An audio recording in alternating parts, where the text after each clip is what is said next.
My name is Tori Muhammad, and I am a Chicago native, born and raised here on the south side of Chicago. I am a digital content marketing strategist, and I help businesses grow and market and brand their business. My name is Constance Simskincade. I'm the owner-operator of Five Loaves Eatery, located on the southeast side of Chicago, 405 East 75th Street. I've been in business now for 17 years. I'm Stephanie Hart. I'm the founder of Brown Sugar Bakery. We're located at 328 East 75th Street, and we have been in the same location for 17 years. My name is Kamala Hayes. I'm a graduate of Loyola University Chicago here from Gary, Indiana. I study sociological theory, culture, urban, and food. My name is Sadakia Ben-Emmanuel. I am the co-owner of the Johnny Vegan Restaurant located here at 7167 South Exchange Avenue. We've been in business for 4.5 years, along with my wife, Chef Macy. My name is Brian Davis. I am a research and development chef for CSSI in Chicago. We've been working with FoodLab Chicago really as a consultant to help them think about menu innovation in ways that they can grow their business through menu. A couple factors drive innovation, primarily customer demand. Brands are really in tune to their consumers and what they like and what they're into, so they always try and super serve those demographics. And we're also, really slaves to the trends. So we look at what's going on around us, what's going on globally, and that also helps to drive a lot of innovation in restaurants. Well, the Black Chicago food scene, again, is for part of it rooted in history, the civil rights movement, the diaspora, and the Great Migration when blacks from the South moved up to the North for more jobs and better opportunity. They brought their food with them. And if you wanted to, you could have a listing of stores that specialize in these different cuisines. You have soul food, of course, you have Jamaican, you have Caribbean, you have Haitian, and all of these were paths to America from Africa, where the slave ships would disembark and they would clean up the slaves a bit before they brought them on shore. These are foods of the people who traveled from these different places to the United States. Well, so the history of African American cuisine in Chicago is really a microcosm of this, of the Black American experience. But what I think is so amazing and unique about Chicago, and I'm only talking about it, of course, because this is what I know. In Chicago, the diversity is off the chain, right? You have the experiences of people who have been all over the world, who have traveled to diverse places, and you have this experience of loving the different types of food. So you could get everything from old school soul food to the neo soul food to vegan soul food and vegan fun food and all types of stuff in between here in Chicago. And I think it represents the creativity of the chefs and again, the experiences that they have had. Well, it's a food scene that you can get pretty much anything you're looking for.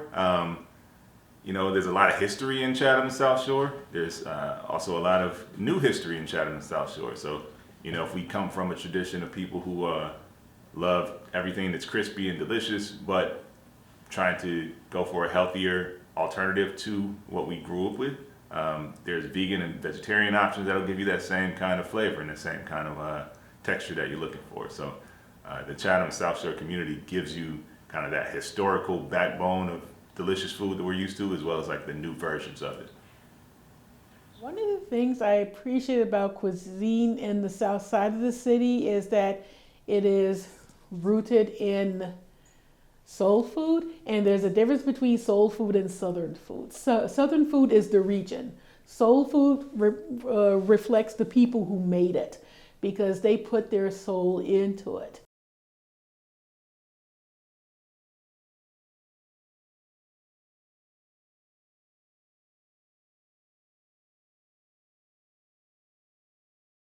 At Five Loaves, we talked a lot about labor. Honestly, a restaurant of that size, I know they're scaling to a larger location, but having that kind of that size constraint, as well as some of the labor needs that they're doing a lot of things from scratch, back of house. So we talked a lot about just how to build in efficiencies around your labor. Maybe not everything is done 100% from scratch, or maybe the kitchen has a larger footprint, so you're able to fit more people in there to execute everything that needs to be from scratch.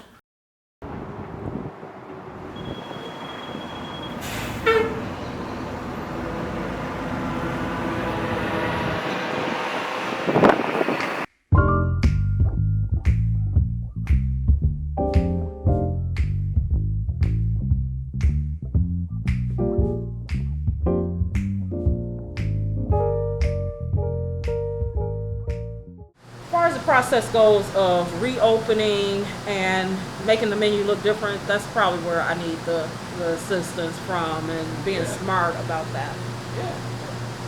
See, it's a very, very tight kitchen, and once these tickets start rolling, it is nuts in here. How many people do you have? Back here at one time, it's normally 4 of us.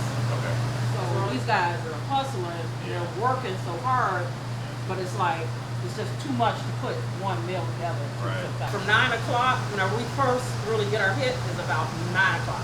At 9 o'clock, both of these rails will fill up. Okay. Once these 2 rails fill up, we're on an hour cook time automatically. We already know. Actually, it never gets to 2 hours right here. Okay, so we already know that's hour cook time. And normally, what's left after these 2 rails fill up is probably another 2 rails that we have stacked up. So before 9 o'clock, say from 7 to 9, what's Okay, the so prep looking like? by 8 o'clock, we are ready to go, but we're just getting a little trickles of tickets. Okay. They're coming in like trickles. So by 9, boom, we got full 2 racks going on. And that goes on to about 1:30. Okay. So then first we had, I think we had like 75 people. That is tough. That's how a lot of those restaurants were back in the day, and I don't know how they were making money. Yeah. Is that we are seeing like a big trend of restaurant menus shrinking. So particularly in independent restaurants, a lot of these menus are being pared down, 50%. 50%? Yeah. So people are coming in and you're looking at the menu, but it's another of those things where they're trying to train the customer to say, okay, food costs are going up, our labor costs are going up, we have a labor shortage, so please be patient with us, but we've had to remove several items off our menu. And it's just kind of, it is what it is, Right. We're seeing that across the board.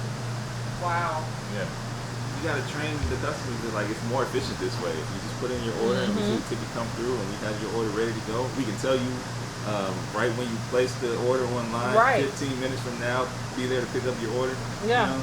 Yeah.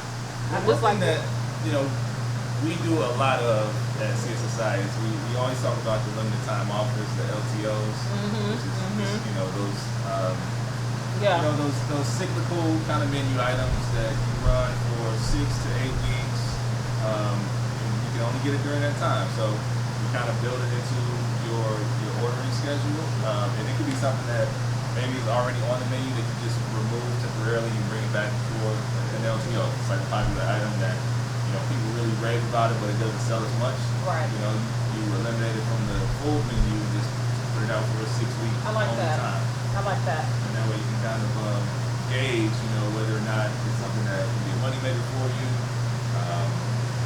If it's something you just want to give to your customers, make sure that they have that option. Something that people love. We really try to come up with limited time offers. Yeah. Because just hearing that, it doesn't make me feel so bad. We're saying, hey, I might have to do a certain menu style that's completely different now. Black food culture impacts all of food culture, I think. There's a fascination with everything that's delicious, right? And, we know how to cook. A lot of our traditions come from, those southern food ways. So anything that's fried and crispy and well seasoned, it all comes from us. So anytime you see a new fried appetizer or a new fried chicken sandwich or fish sandwich, there's a good chance that that has some roots in a Southern cooking tradition, or perhaps even some sort of ethnic cooking tradition. But again, it all comes from our people and our ways. And I've been reading that there are restaurants in Paris that have soul food eateries that are getting noticed. And Paris is the beginning, end, and be all of cuisine and culture for some people. And this is becoming noticed more and more in Paris. It's the international world over here on Saturdays now. Everybody comes in. That's great. It is. It really is. And it's stuff like this that got international attention. Right. You know, it won an award. Yeah, I saw the one at an architecture award. Yeah, an international architecture award. So then now these people over in Toronto and everybody are looking at 75th Street going, oh, there's a barbecue place and a bakery. Oh, we want some vegan food. Yeah. And they come. There are Black people in Tokyo who have soul food restaurants. There's a few in, I believe, Korea, if I'm not mistaken. So if we can get this worldwide information together and say, these are different places around the world, including France, that appreciate this cuisine, we can do this here and just build on that social capital. I think that would be great if we could manage to trade on that social capital, use whatever's going on there to make that happen right here.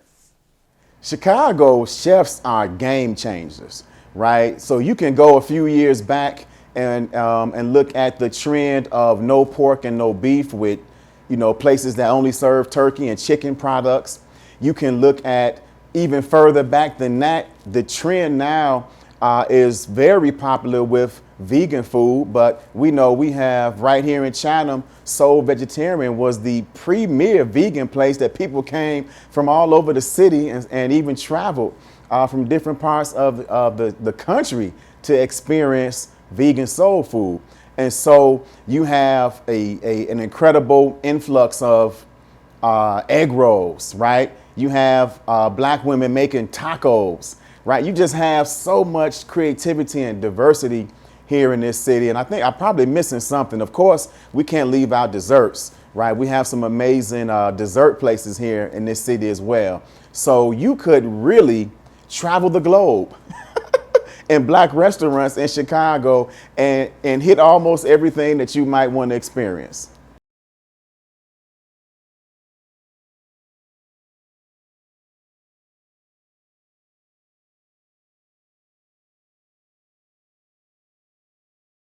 For Brown Sugar Bakery, we also, again, we talked about expanding. You know, they have a huge operation. They're doing lots of numbers. You know, they're doing cakes, they're doing candies, they're doing cookies and cupcakes and pies and all kinds of things. So having a larger space in the room to kind of maneuver around to store items and to store cakes and confections and ingredients is a huge piece for them. And I know that was something that Stephanie talked a lot about, in fact, moving into a production facility, which I think will be huge for them as they go forward.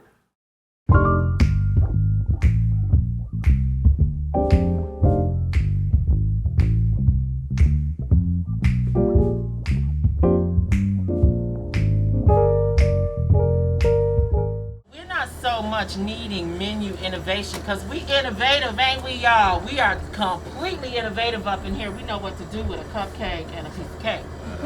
But what I really want us to see help with is how once we move all this manufacturing to the Cubit factory, what are we going to do here? What else can we do that goes along with the cake?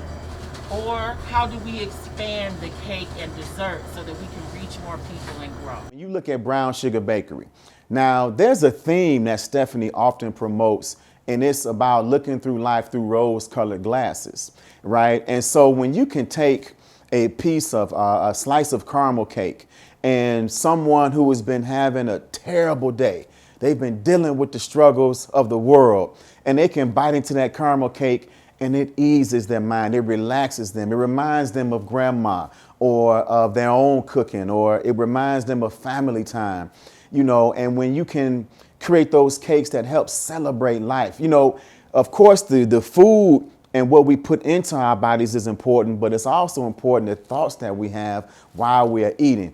And of course, Brown Sugar Bakery does an amazing job of helping families to create those wonderful, memorable moments. So where I'm trying to innovate right now to improve efficiencies, we're coming up with standard looks for everything. You Yeah. can get this, you want it in pink or yellow. That's it. Whatever color, that's it. Yeah, because you don't want to get into I being a used to fully do that. custom bakery. I was a fully It's custom either a bakery. custom bakery or you're Not. And we were little, and you had a birthday party, your parents had your birthday cake, but then you got a slice of ice cream and not. Oh yeah, I've seen that. You yeah. seen that? I've seen that. So I was thinking about ice cream slices because I thought it would be good for like restaurants and serving. It's pre-sliced. You just put it on the hot dessert, Yeah. and then you can still, decorate on top of it. And guess what else it is? Sanitary. Right. Yeah. When it comes to the products, the dishes that chefs make, right, there's a great value in one, staying current, and there's also a great value in helping to create an experience, right? When we look at some of the food that's the trends and stuff that's popular, people are dipping their tacos now and doing different types of things. It's all about that experience, right? The desserts that people are doing, from Sean Michelle's homemade ice cream, and of course from Brown Sugar Bakery. Brown Sugar Bakery is doing caramel covered donuts now, right? So our chefs have to think about one, and it's so easy to do it nowadays because of social media. What's trending? What can fit into their overall vision and perspective and mission with their food? But how can they make it fun and creative and enjoyable, not just for the food itself, but the experience, right? So I think that every time they can come up with something that touches on what's trending popular in the community right now, but also not negating their soul, right? When you can do things like that, then you can have an amazing experience that makes sure that your restaurant is a destination place. People are gonna come for that. Look at Ooh Wee Sweet Tea. Look at Ooh Wee It Is. They're creating an experience over there on 83rd Street in the Chatham area. And they're doing it with creative names for their teas. They're doing it with creative and unique soul food, but with different twists to it, right? And then look at that. You can even go in there. Now, I think they keep that swing from moving, but you can sit down on the swing while you eat. Well, African Americans in this country were the original farm-to-table people. Michael Twitty talks about how the African American slaves would farm in a way that used a small amount of land that grew a lot of food for them because master didn't always provide. They were farm-to-table in that they had the chickens. They were not allowed to have cattle or pigs, but they had chickens. They grew vegetables. They could forage and maybe hunt a rabbit or two and take whatever they have to make that meal. The African American ingenuity there carries over today. We use what is available to us, and farm to table was denied if you lived in a community that had food deserts or food swamps. I'm glad to see that there are areas in South and West Side that have growing communities, urban farms, and I'm really looking forward to that. How do we hold on to those traditions that, we kind of come up with and we built these businesses from? And, honestly, I think it's not letting them die, basically. We've seen a lot of disinvestment from our communities. A lot of people leave our communities in search of something newer or better. But I think the way to kind of tell that cohesive story and to keep it going is just to not let these things die. So to come back and to reinvest and to help build these businesses up to kind of the grandiose businesses that they once were or that their predecessors would have been. You know Chicago, right? Some people feel as though they have to go up north to have a certain dining experience. but you don't have to.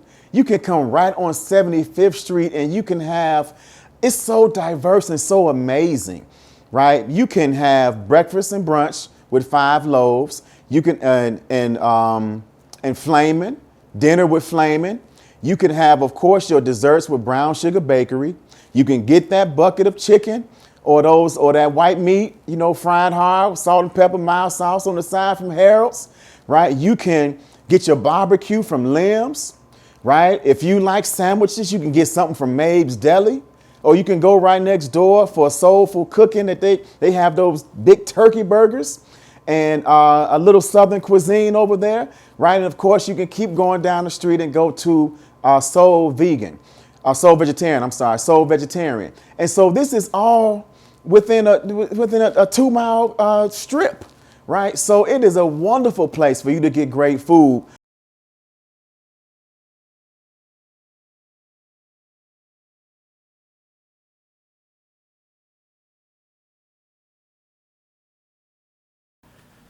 At Majani, Chef T and I talked a lot about menu. I think Chef T is an excellent chef. He's a very creative guy and got a lot of really, really good things on the menu. And for him, we talked just about continuing to develop those flavors and continuing to develop those builds that people want to see. So I think continuing to build out the menu, maybe using limited time offers as a play would be great for him.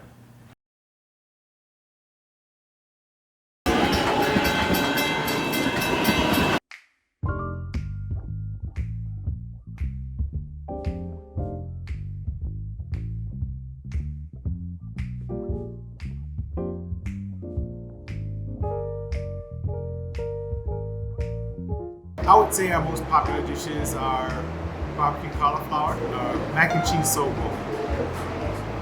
The soul bowl is actually one of our is an innovation. So we didn't have that up until a few weeks ago. So that's one of our innovations. We are working on a stuffed grit innovation, so that should be ready the next week or so. So I have to give some special recognition, of course, to one of our South Shore favorites and Chicago favorites, Majani. Majani does some amazing things with the vegan cuisine. And I think what you have now with the things that he can do with the things that he can create don't have you waiting or looking for the meat, right? It leaves you satisfied. And this is one thing that I have been looking forward to for a few years, is being able to have a vegan experience without having to be vegan. Because I'm not vegan, but if the food is good, listen, I'm going to enjoy it. And I want to be healthy, and I want to make sure that my body is re-energized and rejuvenized, but I also want it to taste good. And so, of course, Majani's has done some incredible things with tacos, with the fried grits that he does. He just, man, the cauliflower, barbecue cauliflower. I mean, just amazing things that don't leave you think that you, because you really don't miss meat anyway, but have you thinking in your mind that you missed out on some meat. I remember you said you're working on, you're thinking about barbecue sauce? Yeah, I do want to get away from sweet ingredients. Yeah. It's a good sauce, but you know, for us, for a vegan restaurant, that high fructose corn syrup is something that folks. It's in every barbecue sauce. I mean, you know, it's, yeah. I know what you mean. And if we made it, we would make it with like raw sugar or agave. Yeah. Which is better, but it's not. It's expensive too. Yeah. Drop the cost. I was thinking about taking grits. I don't know if you saw the grits on the end. Yeah, the British fries. Yeah, with like long, like mozzarella. Yes. Like you can take and stuff those, and then fry those, and then that would be like protein or something. Yeah. I mean, that would be cool. Yeah. You know, if you wanted to try like as a sweet grit, like a dessert, you know, maybe fry them off and dust them in powdered sugar. Yeah, we did that once. Caramel sauce. Yeah. Well, those when I do the sweet grits, those I have to make those sweet. Okay. So these are already seasoned. Those are already seasoned. Those are already savory. Gotcha. You know, yeah, the cheese sauce to this.